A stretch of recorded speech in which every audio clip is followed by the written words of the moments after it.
Mia Mohammed Shahbaz Sharif has obtained the vote of confidence from the National Assembly and commands the confidence of the majority of the members of the National Assembly. अस्सलाम वालेकुम, मैं हूं फैसल तारिड़। शहबाज शरीफ ने जी एतमाद का vote हासिल कर लिया है और अब बदमाशा की जानब से जश्न मनाया जा रहा है कि देखो देखो अक्सरियत हमारे पास आ गई, देखो देखो हमने एतमाद का वोट भी हासिल कर लिया है, पूरी पार्लियामेंट हमारे साथ खड़ी हुई है। अब हम किसी चीफ जस्टिस को, किसी आइन को, किसी सुप्रीम कोर्ट को नहीं मानेंगे, हम बदमाशी करेंगे।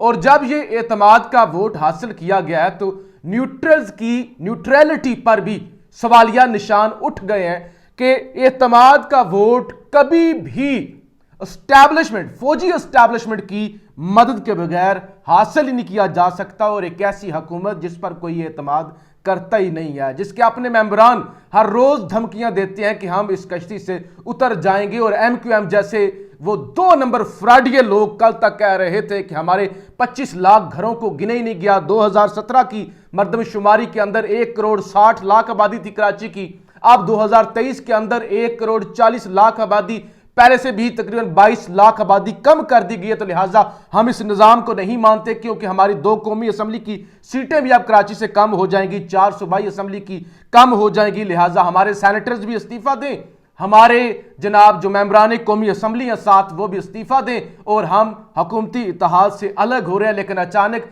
वो कौमी असम्बली में आते हैं और एतमाद का वोट भी वज़ीर आज़म को दे देते हैं। तो ये एक सवालिया निशान है कि ये न्यूट्रल्स की मर्जी के बगैर, वो जो प्रेस कॉन्फ्रेंस कर करके कह रहे थे कि इंडिया को हम घुस के मारेंगे, इंडिया को हम घुस के मारेंगे, अवाम सेंटर ऑफ ग्रेविटी है, अवाम जो है वो हमसे ये तकाजा करती है कि हम न्यूट्रल रहें और हम जो हैं वो आइन के मुताबिक काम करें, हमारा कोई फेवरेट नहीं है, हम एक कौमी फौज है। यानी वो जो सारा ढोंग रचाया गया था और आज एतमाद का वोट हो जाना और सबका वहां पे इस तरह से पहुंचना, उसके बावजूद ये बड़ी वारदात है जो अब पकड़ी गई है कि शहबाज शरीफ एतमाद का वोट लेकर फंस चुके हैं। लेकिन इस सारी सूरत हाल से पहले जो लोग बड़ा खुश हो रहे हैं और बदमाशियां बड़ा इस वक्त जश्न मना रही है, जी आज हमने बड़ा मेला लूट लिया है, आज हमने जी फतह हासिल कर लिया, अब हम किसी को नहीं छोड़ेंगे, अब हम जजों को बुलाएंगे, उनसे पूछेंगे कि आप होते कौन है हमारे खिलाफ फैसले देने वाले, आप होते कौन है इलेक्शन की बात करने वाले। और ये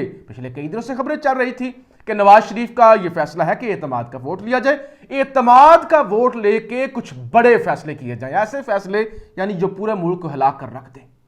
और इस तरह की भी कुछ बातें ARY न्यूज पर इस तरह की भी खबरें चली कि वो फैसले इस तरह के भी हो सकते हैं कि ये सिटिंग चीफ जस्टिस को गैर आईनी तरीके से घर भेज दें, सिटिंग चीफ जस्टिस को जो इलेक्शन के हवाले से जो है वो फैसला दे चुके हैं उनको घर भेज दिया जाए। यानी इस तरह के का भी एक यानी बेसिक जो मकसद था एतमाद का वोट लेने का, एक तो एक नफसियाती प्रेशर, और ये बड़ी जीत होती है अगर आप एतमाद का वोट हासिल कर लेते हैं तो नो डाउट ये आपकी एक बड़ी फतह होती है कि लोग आप पर एतमाद का इजहार करते हैं, आप जैसे भी वोट वो हासिल करते हैं। लेकिन एक पूरी दुनिया में उसका एक पैगाम जाता है, उसका एक इम्पैक्ट तो होता है कि वज़ीर आज़म ने एतमाद का वोट हासिल कर लिया है। लेकिन अब एतमाद का वोट जिस तरह से जाली तरीके से हासिल किया गया है वो तो अलग बहस है, उस पर भी हमने बात करनी है। लेकिन अब बंदर के हाथ में माचिस आ चुकी है, अब इस वोट को हासिल करके तमाशा क्या बनाना है, अब अगली कार्रवाई क्या करनी है,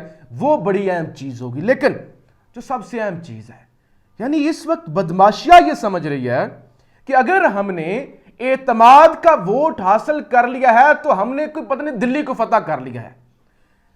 एक ही जैसे माइंडसेट के लोग, ठुकराए हुए लोग, जिन पर पाकिस्तान की आवाम एतबार नहीं करती और वो अपने हलकों के अंदर भी नहीं जा सकते, वो एक माइंडसेट के लोग जिनको इस वक्त अपनी सियासी बका की फिक्र पड़ी हुई है, अगर वो लोग एक ऐसे शख्स को वोट दे देते हैं जो मैं समझता हूं कि इस वक्त पाकिस्तान के अंदर सबसे बुरा तरीन एक नफरत की इलामत बना हुआ है, तो यह कोई बड़ी कामयाबी नहीं है।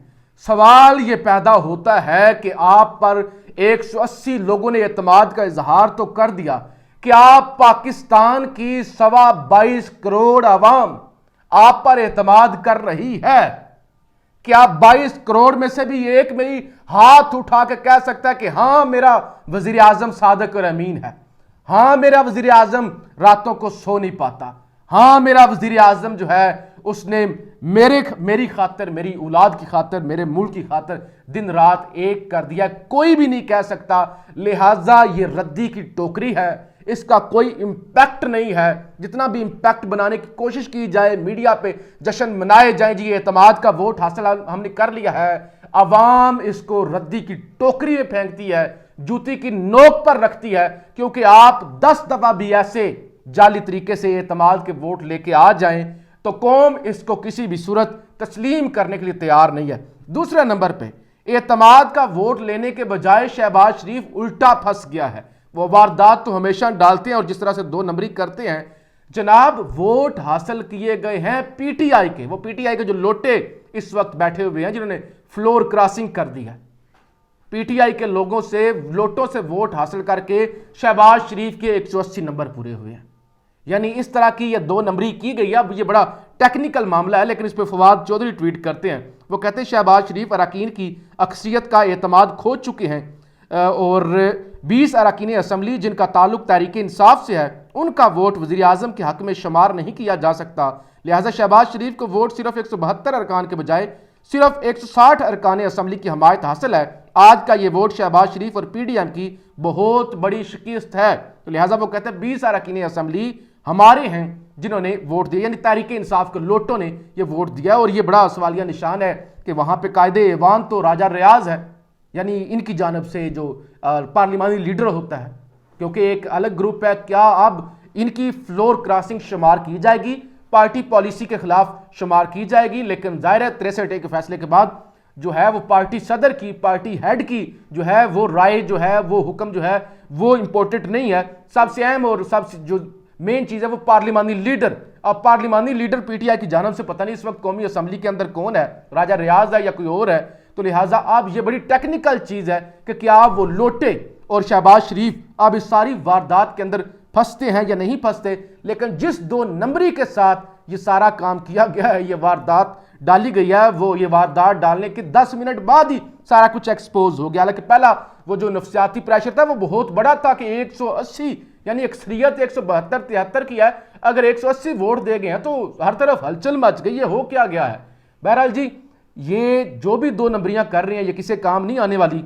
एतमाद का वोट तो हासिल हो गया, लेकिन मुज़ाकरात भी जो है उसके लिए भी हुकूमत ने हाँ कर दी है। JUI फजलुर रहमान ने मुज़ाकरात के हवाले से किसी किस्म का ताउन करने से इनकार कर दिया और अब सिर्फ पीडीएम की जो 13 जमातें हैं, 14 जमातें पीपल्स पार्टी भी, उसमें से फजलुर रहमान नहीं है, बाकी तमाम जमातें आज सेनेट के अंदर पीटीआई के साथ 6 बजे बैठने जा रही हैं और मुज़ाकरात वहाँ पे होंगे। एक ही वक्त में पूरे मुल्क में इलेक्शन करवाने के हवाले से भी मुशावरत की जाएगी। तो ये एक बड़ी मस्बत पेशरफ्त है कि अगर इससे कुछ निकलता है, क्योंकि चीफ जस्टिस ने आज तो लचक दिखाई है, आज चीफ जस्टिस ने ज़रा नरमी की है, कल चीफ जस्टिस नहीं करेंगे। और यह हुकूमत को भी पता है कि बाहर जो बढ़ के मारते हैं, बदमाशियाँ करती हैं और चीफ जस्टिस के सामने जाके जिस तरह पाँव में गिर जाते हैं, तरले करते हैं, मिन्नतें करते हैं कि खुदा के लिए हम कमेटियाँ बना रहे हैं, हम मुज़ाकरात कर रहे हैं, हमें बख्श दें, हमें वक्त दें। और आज बड़ा अहम वक्त है और 6 बजे ये मुज़ाकरात होने जा रहे हैं। शाह महमूद कुरैशी की जानब से कह दिया गया कि हम तो 6 बजे से